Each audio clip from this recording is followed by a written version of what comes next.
VHS tapes. A great way to unwind after a hard day at work. I've seen everything HitVids has to offer me. Z-Squad, The Thompsons, Space Crew, Strangely True, and even Magical Woodland. Luckily, I found this box at the back of my closet. It had "Do Not Open" written on the side. So of course I opened it, and oh my. These tapes are nothing like what I've seen. Like this one here, by SQZ. Well then, let's see what you got. Welcome back!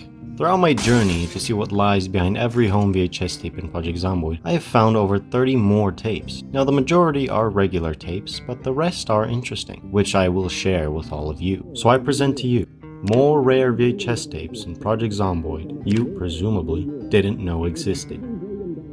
Before we get to the juicy tapes, I'll quickly go through all the tapes that you can find which give experience. There are 15 of these tapes in game.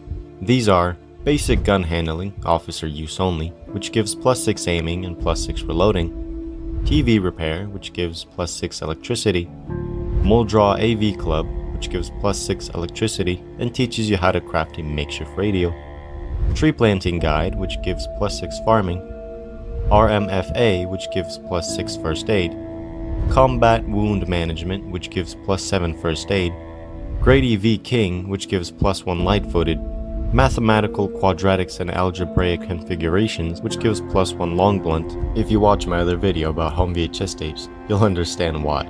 OSCC 92, which gives +1 Mechanics, Stock Cars, which also gives +1 Mechanics, No 9, which gives +9 Metalworking and teaches you how to make metal fences, NOFVID, which gives +8 Metalworking and teaches you how to make a metal roof and metal walls, Granny Nanny, which gives +6 Tailoring, and Tailoring 101, which gives +6 Tailoring as well.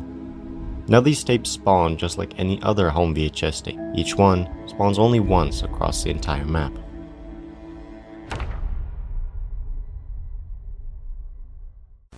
Hi there, I'm Marcia O'Donnell. If you're watching this, you may have been treating your employees a little poorly, but we all make mistakes. That's why pencils have erasers. Let's start with the basics. Your employees are human beings. They may be a little, or a lot, slower than us managers. They may not drive stylish cars or work as hard, but in most other ways they're just like you. Make sure they have ample breaks and snacks available. Ensure their bathroom is of an acceptable standard. And most importantly, don't put up with any talk of unions. The main cause of employee-manager breakdown is unions, who point out things all good employees know to ignore. If you have to shout, make sure to isolate the employee so others don't get upset. And if they insist on only working 9 to 5, make it known they will never advance, even if they won't advance anyway. Follow these tips for a healthier, happier workplace.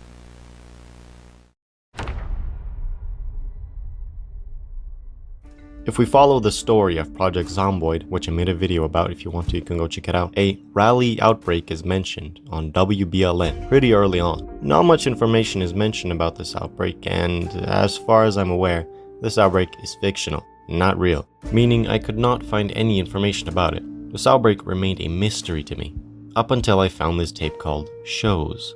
This tape is of a WBLN broadcast with Richard Gershwin reporting on the scene. As the name suggests, this outbreak takes place in Raleigh, North Carolina in 1990. Residents of Raleigh suffer from the flesh-eating virus, or as Richard puts it, the flesh-eating EVNA infection, crippling and putting hospitals on lockdown. Gershwin also mentions that anyone watching this video must like it, as well as subscribe to the channel. Please? Alright, begging is over. Back to the video. Gershwin also mentions that there is, quote, panic in the streets and zero response from the promised military intervention, as well as 50 new cases confirmed yesterday, end quote. He also points out that the blame is put on government laboratories situated in the, quote, triangle area, end quote. Richard mentions that the CDC has something scientific, then it cuts to these numbers, which are the same ones that play during other broadcasts on the radio, except it cuts off about here. And if you didn't know, these numbers form the real-life coordinates for the Chaffee Avenue in Fort Knox.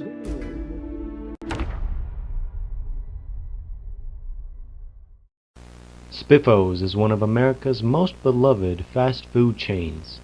Founded in Raleigh, North Carolina in 1940 by brothers John and Kevin Spiffenmeister. Spiffos restaurants can today be found as far afield as China and the former Soviet Union. And yet, the Spiffos Corporation has a secret it just won't tell anyone. A key ingredient in each of its burgers: Spiffos special sauce.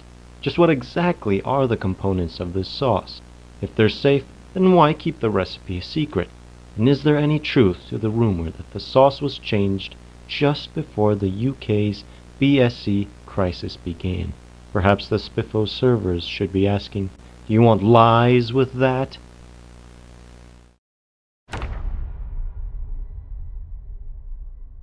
And if the fact that Spiffo's brand is global wasn't enough, there is Spiffo World, a theme park which I assume is something similar to Disneyland in terms of popularity.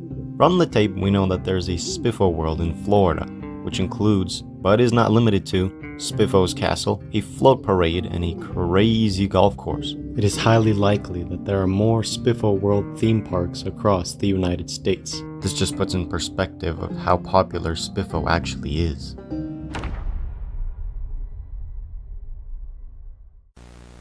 Hi, I'm Edward Stack. Tonight we head to Brazil to look at an unusual celestial phenomenon. On the night of February 12, 1992, meteors streaked across the sky above the city of Varginha. Green, blue, and red streaks were reported, but it's what happened after that confounded authorities.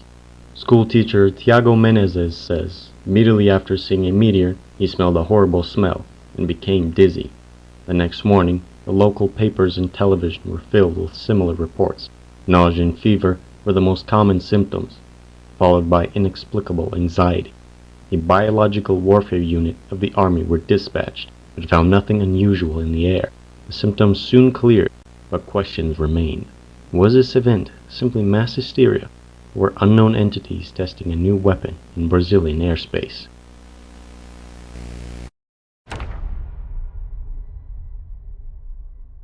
This tape begins with someone welcoming a, quote, brother or sister, end quote.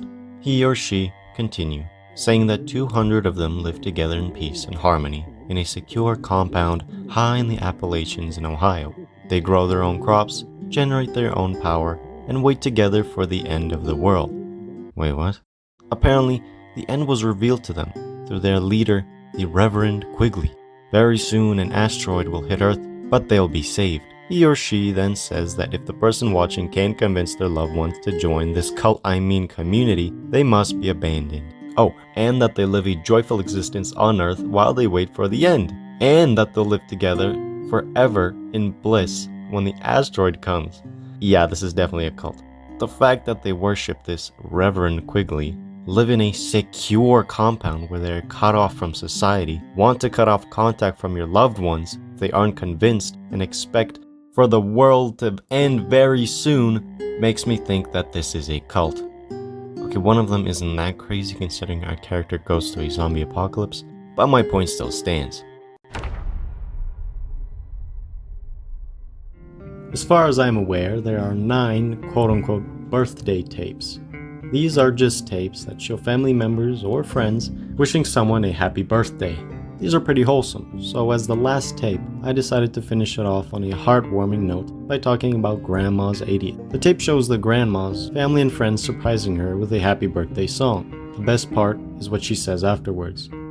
"No, you're all here, all for me. Better cut the cake before I get emotional." And those were all the interesting tapes I have for you today. Although my journey to find the rest of the tapes hasn't ended, another video about home VHS tapes is highly unlikely, but still possible. So until next time, have a wonderful day.